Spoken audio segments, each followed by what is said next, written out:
Bonjour docteur, me dit la juge d'instruction. Comment vas-tu? Bien dormi? Lui lance-je avec un sourire. Un peu comme toi, j'imagine. Bon, je t'explique. Le défunt se trouve au centre de la pièce, couché sur le dos, bras écartés, les vêtements supérieurs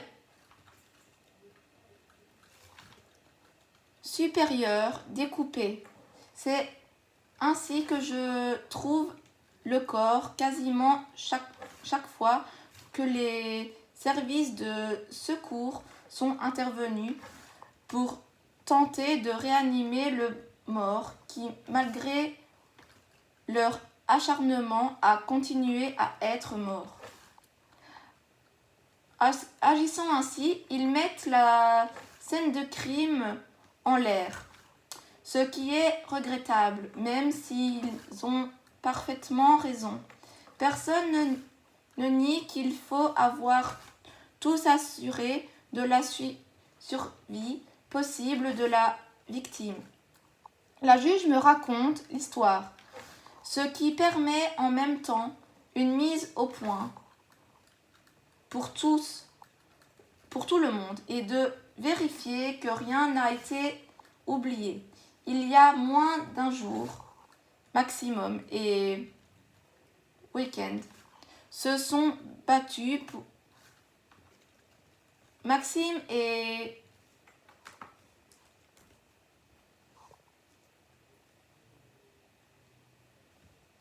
Edwin se sont battus pour Agnès, une jeune femme que les deux amis convoitaient. Maxime, c'est le mort. Dwight, je ne le connais pas encore. Ils se sont battus à coups de poing. Il semble bien qu'aucune arme n'ait été utilisée. Aucun des deux ne s'est rendu à l'hôpital. Aucun n'a saigné. Aucun n'a perdu connaissance. Une bagarre, somme toute banale. Sauf qu'aujourd'hui, Maxime est mort. Ce qui fait tâche. Mais mort de quoi? Le médecin du SAMU a décrété que son abdomen était gonflé et tendu, ce qui suggère un important saignement, cause du décès. Et c'est quoi? C'est qui ce brillant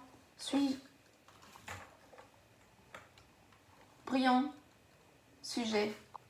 Demandai-je. De qui parles-tu? Du médecin du SAMU. C'est un créatif? Aucune chance que le gros ventre de Maxime soit dû à un saignement. Je sors un trocard de mon sac et je le plante au bas de l'abdomen, quasiment dans le dos. Rien ne s'écoule. Voilà, il n'y a pas de sang dans l'abdomen. En tout cas, pas en quantité où il aurait coulé. Maxime est juste gros. Ah, il n'est pas mort de ça, alors? Certainement pas. Un médecin du SAMU capable de ce type de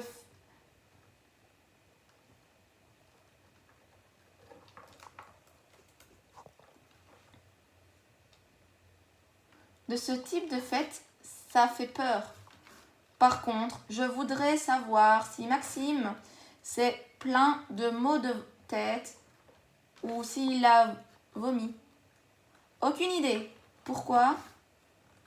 Parce qu'une cause commune à ce type de cas, c'est une hémorragie cérébrale engendrée par un traumatisme crânien. Cela semble fort peu probable, vu l'absence de plaies et de perte de connaissance. mais on ne sait jamais. De toute façon, on va l'autopsier pour fermer toutes les portes. L'examen extérieur ne montre aucune lésion. L'autopsie s'avère blanche, c'est-à-dire qu'elle ne met pas de lésion en évidence, permettant d'expliquer le décès. Chou blanc, mais comme d'habitude, je fais un prélèvement sanguin et un prélèvement urinaire. Nous disposons d'un système d'analyse urinaire ultra rapide que l'on peut réaliser sur place.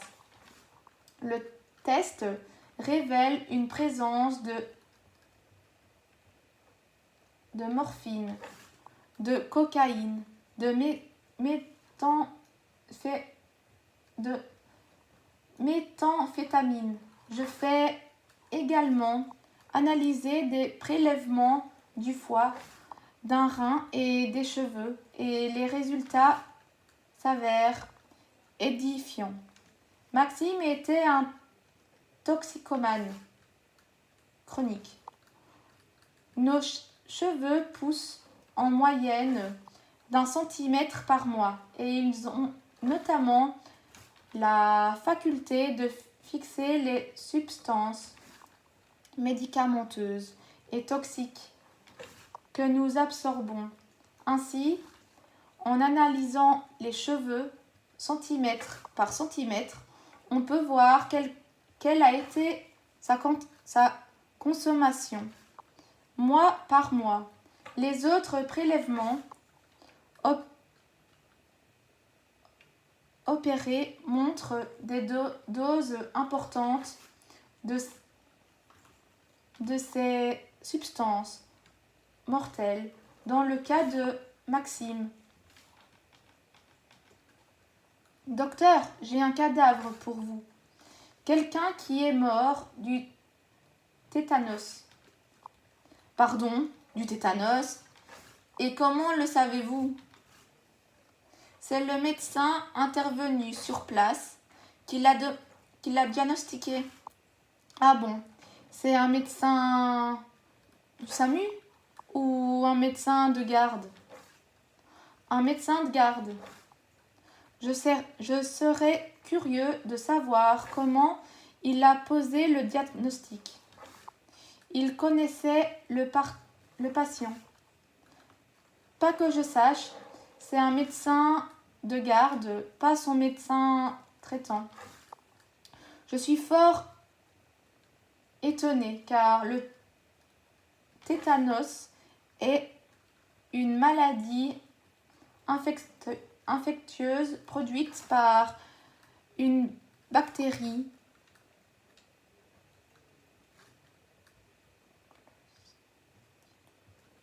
Clostridium tétane présente dans la terre et qui pénètre dans le corps par n'importe quelle blessure cutanée. Il se manifeste notamment par des rigidités musculaires alors que la personne est vivante. Une fois celle-ci morte, les rigidités disparaissent et rien ne permet d'identifier la maladie à l'examen extérieur. Voilà pourquoi je suis bien curieux de comprendre comment ce médecin a fait pour poser ce diagnostic sur une personne décédée. Je me rends sur place. Les policiers m'attendent hors de la maison. Dans leur estafette. Bonjour, docteur. Le mort est dans la maison. Si ça ne vous dérange pas, nous, on reste ici. Ah bon? Pourquoi? Il pue. Tant que ça... Non, mais on n'a pas envie d'attraper le tétanos. Le tétanos ne s'attrape pas en étant simplement dans la même pièce qu'une personne. Attendez, la soirée n'est pas...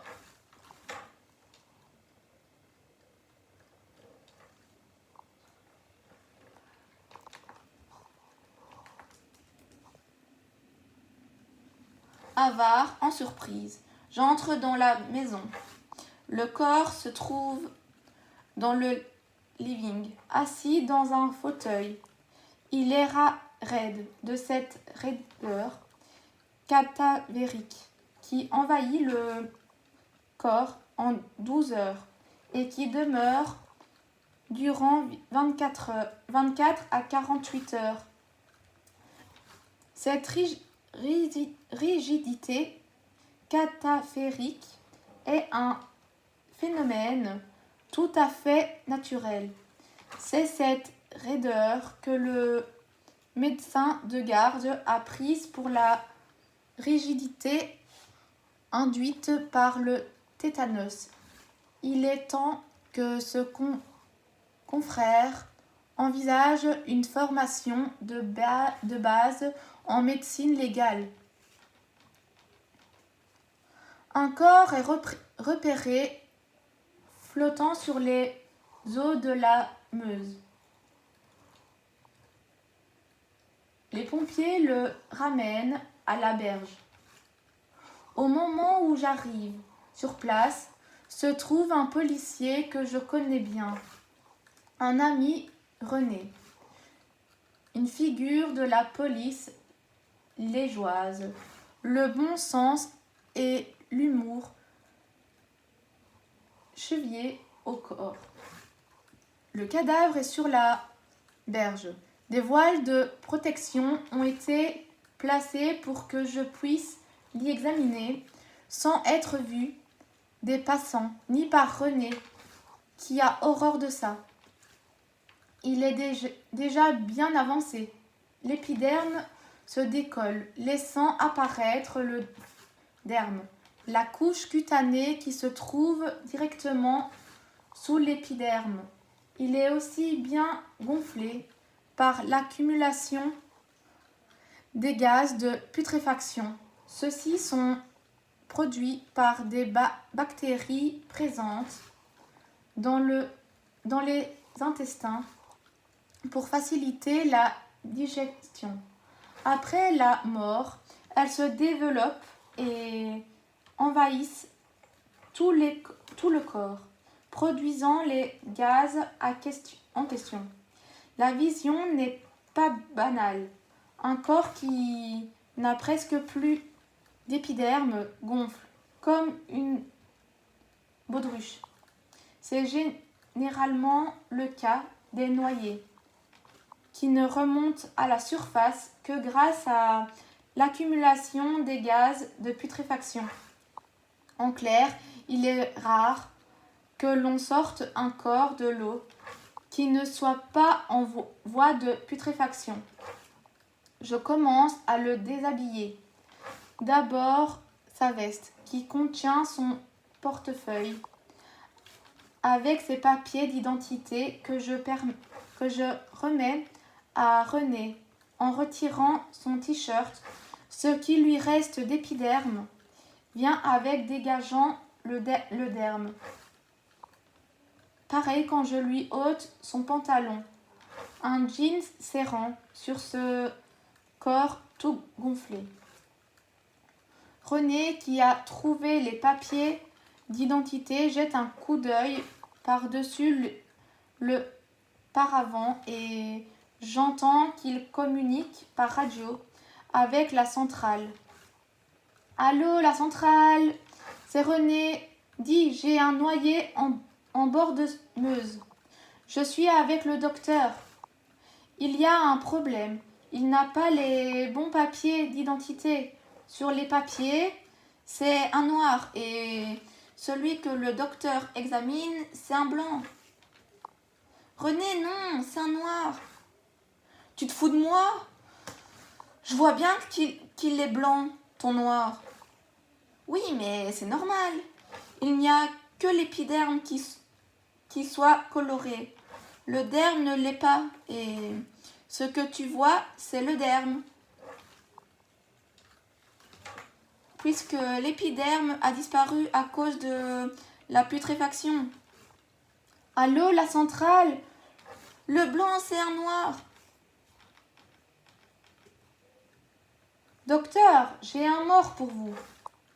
C'est un meurtre. Il y a du sang partout. Il a été victime de quoi? Des coups de feu? Des coups de couteau? On ne sait pas encore. Il n'y a aucune plaie visible. On ne sait pas d'où vient ce sang. L'expérience m'a appris qu'il y a une nuance entre y avoir du sang partout et y avoir eu un meurtre. Mais il vaut toujours mieux vérifier. À mon arrivée, le labo est déjà au travail, dans l'unique pièce du studio où vivait le défunt. J'enfile une combi pour pouvoir approcher le cadavre. D'habitude, j'attends que le labo ait fini, mais j'ai déjà eu le coup à plusieurs reprises et je préfère vérifier que nous ne sommes pas dans la même situation. De grandes quantités de sang perdu par un être humain alors qu'il n'y a pas de lésion visible, c'est qu'il vient de la bouche ou de l'anus.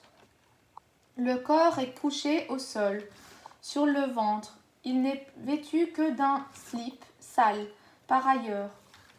Je m'approche du corps et je vois que le sang vient de la bouche. Je jette un coup d'œil dans la pièce et j'y vois de nombreux cadavres de bouteilles de vin et de canettes de bière. Depuis la bouche, je relève la présence d'une grande quantité de sang, comme l'a annoncé le procureur. Tous les éléments s'emboîtent. Les cadavres de bouteilles et de canettes, de même que l'hygiène défaillante de monsieur, évoquent un problème alcoolisme chronique, cause classique d'une rupture des varices.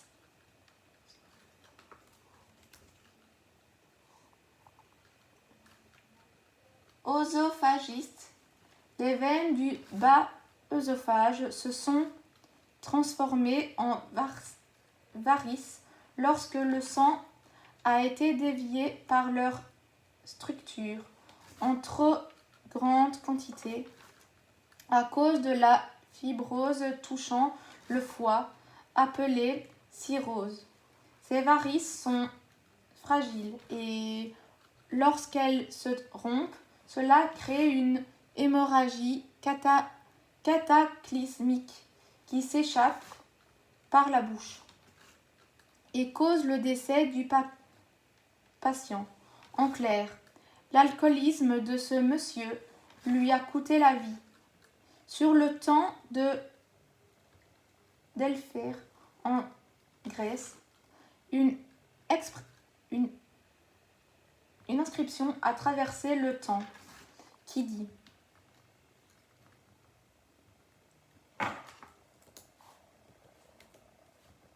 MU, ETA, delta, epsilon, nu,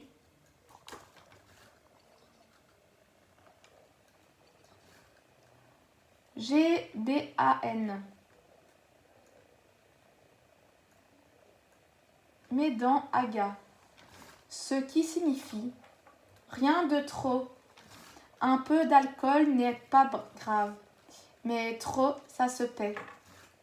Le meurtre est exclu et le labo peut se retirer. Affaire classée. Les voleurs chrétiens. Les histoires de voleurs, pas toujours très malins,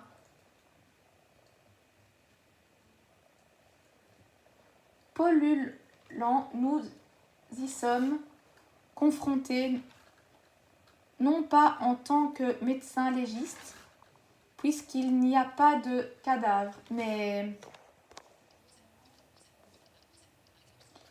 plutôt en tant que criminalistique, quand on nous demande un avis ou une recherche ADN.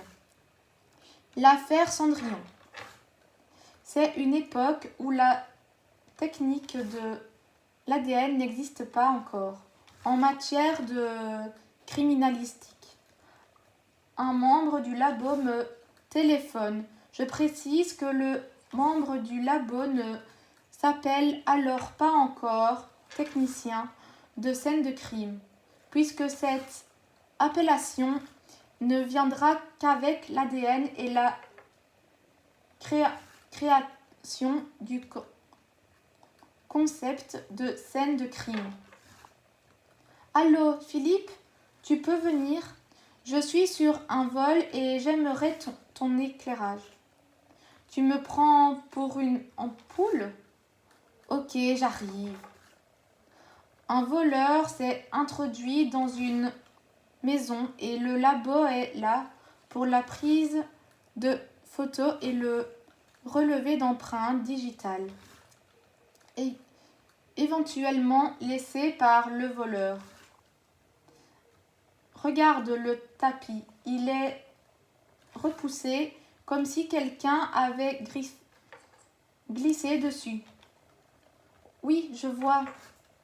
Maintenant, regarde, devant le tapis, il y a un petit meuble. C'est un meuble d'une marque suédoise bien connue, aucun nom tellement tarabiscoté qu'on n'a aucune chance de les retenir. Il est fait de planches placées entre deux montants, maintenues par un croisillon en métal. Le bois de cette armoire est très tendre. Je suis convaincue que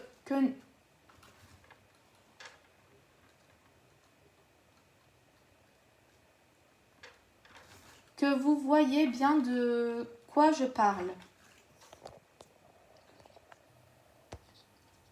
Regarde, juste là, ce ne serait pas un morceau de dent? Il me montre comme un éclat qui sort du bois. Je prélève délicatement cet éclat avec une pince. Il doit faire 2 mm à tout casser. Je sors ma loupe et je l'examine. Tu es un génie. C'est exactement ça. Normalement, vu la cinétique de chute, c'est un morceau d'incisive supérieure. Ça veut dire que le voleur a glissé sur le tapis et s'est reçu face en avant sur ce petit meuble, que ses incisives s'y sont incrustées et qu'un petit bout est resté dans le bois. Donc le voleur se promène avec un morceau d'incisive en moins.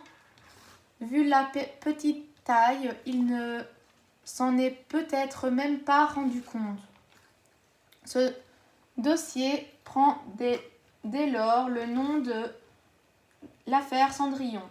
Je passerai mon temps à tenter de faire correspondre ce morceau de dent à la bouche des suspects.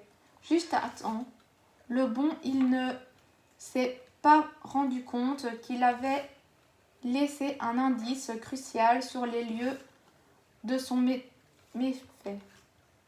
Le chieur. Un voleur s'est introduit dans une maison pour la cambrioler et a été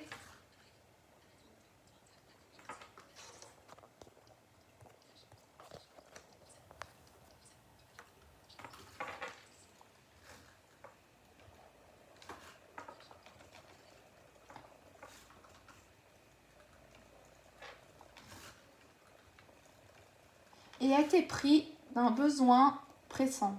La nature importe parfois sa loi.